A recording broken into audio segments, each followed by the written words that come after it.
कहते थे अपने समाज से कि मैं सिर्फ तुमसे दो चीजें मांगता हूं, अगर तुम दो चीजें कर दो तो मैं तुमको इस जमीन का राजा बना दूंगा, लोग तुमको इज्जत से देखेंगे, लोग तुमको सलाम करेंगे, थानों में दरोगा खड़ा होकर तुमको कुर्सी देगा, तुम्हारी बेटियों की इज्जत महफूज हो जाएगी। तो दलित समाज काशीराम का मजा लेता था। क्या लेता था?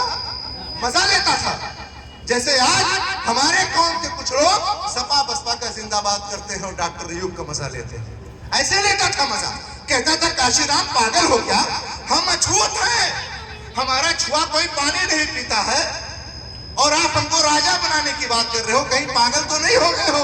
मगर याद रखना कि पूरी दुनिया के अंदर जितने भी इतिहास लिखे हैं, किसी अक्लमंद ने नहीं लिखा, दीवाने और पागलों ने ही इतिहास को लिखा है। जो दीवाने और पागल होते हैं वही इतिहास लिखते हैं।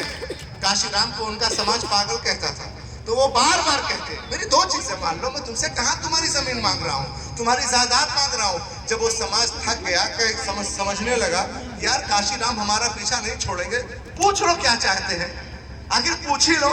जैसे बहुत सारे लोग कहते रहे यार 16 साल से डॉक्टर अयूब डटे हुए हैं, पीछे नहीं हट रहे हैं, ऐसे काशीराम भी डटे थे। तो समाज ने कहा क्या चाहिए काशीराम जी, तो काशीराम जी ने कहा कि सिर्फ दो चीजें। पहली चीज कि जैसे और पार्टी है मैदान में, उनका अपना चुनाव निशान, अपना झंडा है, ऐसे मैंने भी एक पार्टी बनाई है, एक झंडा बनाया है, एक चुनाव निशान बनाया है। अब जब कोई तुम्हारे दरवाजे पर वोट मांगने आएगा और वो बताएगा कि मुझको काशीराम जी ने भेजा है, यही झंडा यही चुनाव निशान है, तो उससे उसका नाम मत पूछना, उसकी जात मत पूछना, उससे बिरादरी मत पूछना, ठाकुर हो कि पंडित हो, खान हो कि पठान हो, दोस्त हो कि दुश्मन हो, खेत जोते हो बेटी लिए हो, कुछ भी कोई सवाल जवाब मत करना, जीतोगे कि हारोगे कोई सवाल नहीं, बस उसके चुनाव निशान पर मोहर लगा देना, जैसे दूसरे को देते हो वैसे उसको अपना एक वोट दे देना। कहा ठीक है भैया दे देंगे, इसमें क्या है, दूसरा काम बताओ।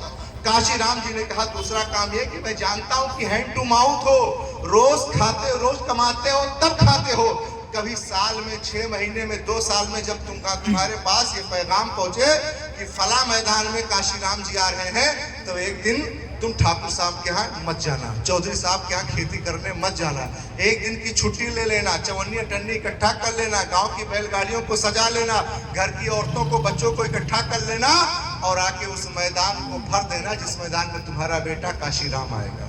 कहा ठीक है भाई कर देंगे। अपने दिल पे हाथ रख के बताओ, जो बुजुर्ग बैठे हो, जो सियासत करते हो 40 साल से, होटलों पर बैठकर यहाँ वहां बैठकर, अपने दिल पर हाथ रख के बताओ कि दलित समाज ने पूरी जिंदगी में 2 काम के अलावा कोई तीसरा काम किया नहीं किया।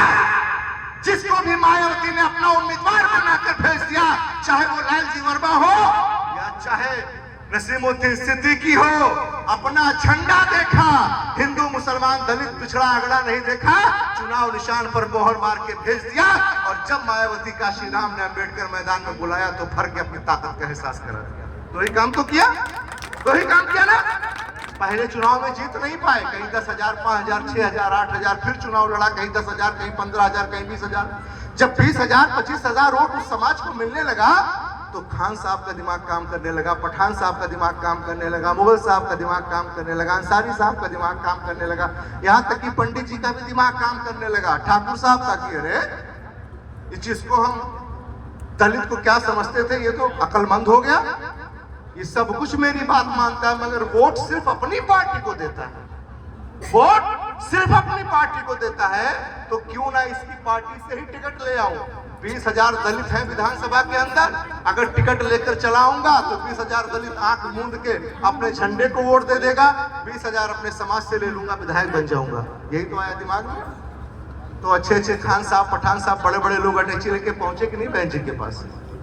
पहुंचो ना भैया, बहन जी का चेहरा बहुत ज्यादा खूबसूरत तो था नहीं। सिर्फ और सिर्फ हर विधानसभा में ये सोच कर लोग पहुंचे कि उनका वोट अगर कहीं जाएगा तो उनके झंडे उनके चुनाव निशान पर जाएगा, दल सब कुछ करेगा लेकिन अपना चुनाव निशान नहीं छोड़ेगा। यही सोचकर लोग उनके दरबार में पहुंच गए। पंडित जी भी जय श्री राम छोड़कर जय भीम बोलने लगे, ठाकुर साहब भी जय भीम बोलने लगे, अच्छे अच्छे खान साहब, पठान साहब भी जय भीम बोलने लगे। उसके बाद उनके समाज से अपना समाज जोड़ा, टिकट लाए, विधायक बने। बहन जी मुख्यमंत्री बनी और उसके बाद वो सारे सपने साकार हो गए जो काशी राम जी कहते थे। नहीं हो गया? 4 बार उनकी बहन मुख्यमंत्री बनी, थानों में दलित समाज का बेटा दरोगा बनकर बैठ गया, कानून बनाया दलित हरिजन ने। मायावती ने ऐलान किया कि सुनो उत्तर प्रदेश में रहने वाले अच्छे बाहुबलियों, कल जो तुम दिन में 12 बजे मेरे समाज की बेटी की इज्जत लूट लेते थे, अगर गलती से रात के 12 बजे भी तिरछी नजर कर दिया मेरी बेटी पर तो हरिजन एक्ट लग जाएगा, सलाखों के पीछे चले जाओ। बना दिया कानून, इज्जत मिल गई उस समाज को। है आज किसी मुसलमान को दिन दहाड़े चाहो तो मार सकते हो, तुम्हारी ताकत हो तो किसी दलित के ऊपर हाथ उठाकर दिखा दो। सरकार में नहीं है मायावती जी। है जितने सबसे बड़ा जो ताकतवर हो आपके इलाके का, चैलेंज कर रहा हूं, मार के दिखा दे, किसी दलित की बेटी के दुपट्टे को खींच के दिखा दे, नहीं कर सकता। एक काम वही आप कर लो मेरे भाई, वही काम आप कर लो। आज डॉक्टर मोहम्मद अय्यूब आपके दरवाजे पर आपका डंडा, आपका झंडा लेकर आया है। आंख बंद करो, अकल लगाना छोड़ दो, होटलों पर बैठकर गुड़ाभाग करना छोड़ दो। ये तय कर लो कि हमारा उम्मीदवार चाहे जीते चाहे हारे, हमें इससे कोई फर्क नहीं। जिसके हाथों में पीस पार्टी का झंडा होगा, चुनाव निशान गिलास होगा, हमारा वोट उसको जाएगा।